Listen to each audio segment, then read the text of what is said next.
gathering momentum now. As one young man put it when we were talking inside, the word on the street is respect. The word on the street is that suddenly, when no one expected it, what was going to be a coronation has become a real election. And if anyone imagined that as my opponent inherited his council seat from his father, he would inherit the parliamentary seat from the departed, not literally departed, but departing from Parliament, Marsha Singh. Anyone who thought that now knows differently. Anyone who thought that there was not going to be a real contest here between different visions of Bradford's future now knows differently, because God works in mysterious ways. I had no idea that Marsha Singh was going to stand down. I had no idea there was going to be a parliamentary vacancy in Bradford, a place which is almost a perfect fit for the politics I represent. A place that I have been I've spoken at more than 50 public meetings in Bradford over the last decade, since 9/11, and many of you have been present at many of those occasions. So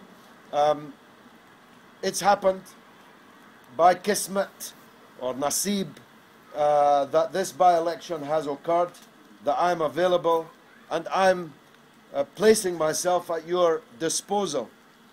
Obviously, it's up to the people to choose, and I hope I don't sound too immodest if I blow my own trumpet. I'd be strange if I wasn't asking you to vote for me, and I therefore have to give you some reasons for doing that.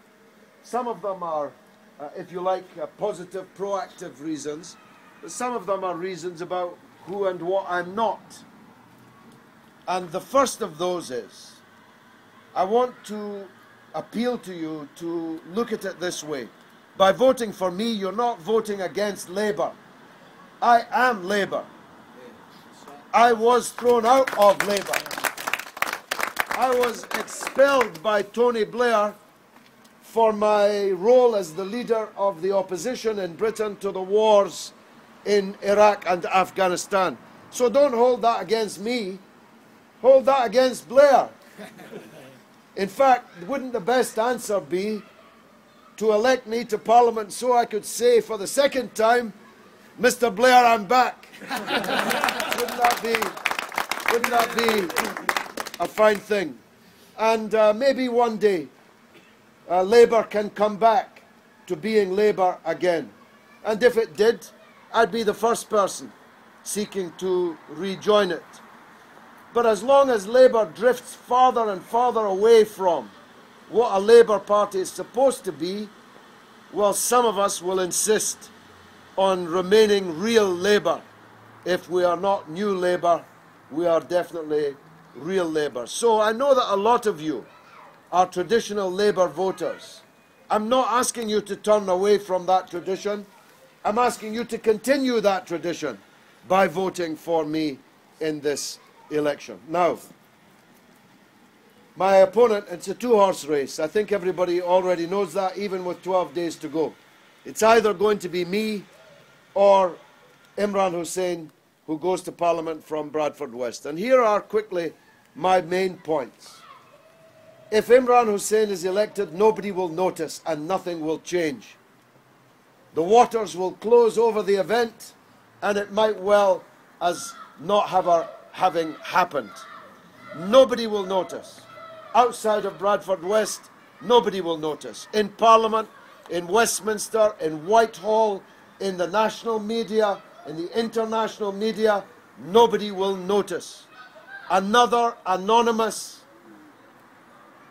mediocre, dare I say, local councillor will have been sent from Bradford to Parliament. Well, you've tried that. You've already got plenty of mediocre local councillors in Parliament, and a fat lot of good it's doing. This city is sinking into that big hole where Westfield should be. It's easier for me, coming from outside, perhaps, to see that as clearly, more clearly than you. When I discovered that Bradford schools are 95th out of 105 in England, that's a badge of shame. I'd be ashamed to say I was a Bradford councillor if my schools were 95th out of 105. I wouldn't be putting up a councillor as a candidate. In fact, if I was Labour, I'd have found somebody from far away who didn't have that record of failure around their neck. The Manningham pool is shut. The Odeon's falling down. The Westfield hole is dragging everybody after it. The schools are failing. There's mass unemployment, youth unemployment, child poverty, poor health, services slashed to the bone, with many, many more jobs still to be lost in the council's cuts. Why would you want to send one of the people who's presided over all of that to Parliament to represent you and expect anything to change? In fact, it's one of the tests, isn't it, of madness, to do the same thing over and over again and expect a different result. It's one of the clinical tests of madness. And I think, given that you have an alternative, that it would be wrong to do the same thing over again by sending Imran Hussain to Parliament. Second, why would you send a councillor to Parliament when you could send a parliamentarian to Parliament? I mean, that doesn't make any sense. I spent almost 25 years in the House of Commons. I was awarded all these awards and accolades, the best debater, the best speaker, parliamentarian of the year, and all of that. Why wouldn't you want that on your side rather than a councillor of no great merit or importance? I put it this way in footballing terms. Who would you rather was through on goal, one-on-one, against the goalkeeper? Who do you think would score the goal? Him or me? Who would you rather be on Question Time, speaking for you? Who would you rather was on Newsnight, or the news, Channel 4 News, or This Week, or who would you rather was in the ring fighting for you, me or him? You have to ask yourself that question and answer it to yourself honestly. You know that I would better put your interests and your case in the public arena than him. That's just, I think, a matter of fact. And I'm ready to do it and asking you to give me the support to do it. I'll fight for Bradford and the people of Bradford West. That'll be my #1 priority. But I do not apologise for the fact that for almost 40 years I have also fought for the people of Palestine, Kashmir, Afghanistan, and all the other places that are being bombed and attacked in the world today. That's not a negative. It's being used against me by Labour as a negative. How can it be a negative? Above all, how could it be a negative to you? It's a wajib duty to care about the Aqsa, about the people under occupation in Kashmir, about the massacre in Kandahar. It's a duty upon all of us to do that. It's not an optional extra. I see people here in this audience who travelled with me all the way to Gaza, some of them more than once. 5 times I drove from London to Gaza at the head of a huge international convoy to break the siege on Gaza and give the people something to eat. What could be wrong with that? How could that be a negative? How could that be a reason not to vote for me? How could it be a reason not to vote for me, especially to you? So, I'm hoping that on the 29th, and I really feel that this is possible, otherwise I wouldn't be wasting my breath or your time, I really feel that we can win this. I really feel that something is moving on the streets of Bradford West. And I hope that you will become part of it.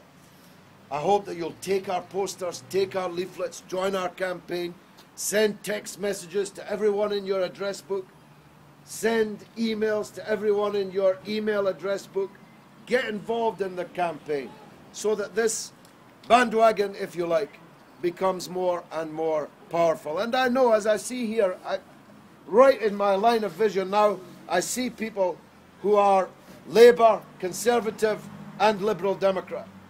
You could go back to that, if you like, afterwards. But I tell you this, if you elect Imran Hussain, aged 33, he's going to be here for 40 years.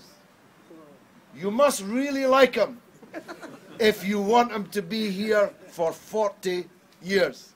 Me, on the other hand, I'm much older. And you can get rid of me, as our brother from the Jang says. I'll not be around forever. There'll be new politics after me. But I think we can send a powerful message to the national media, to the Westminster system, and internationally, from the Punjab to Palestine, from Baghdad to Bradford. It'll make everybody sit up and take notice if you elect me on the 29th. We can send a powerful message that Bradford's not going to sink without a fight. Bradford's not going to disappear down that hole without a fight.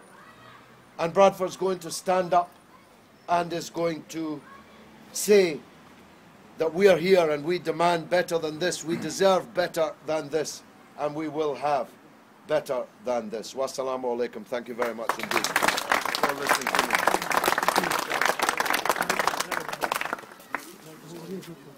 Please don't leave. There's some food available, refreshments, and also you can ask some questions and answers with George. If there's any concerns, you can raise them with George. He's here for another at least 10 minutes. Yeah, sure. So whilst I'm we hungry. do that, and he's hungry. So he's here for half an hour. So come on, guys. Speak to him, talk to him, ask him what you want, and listen.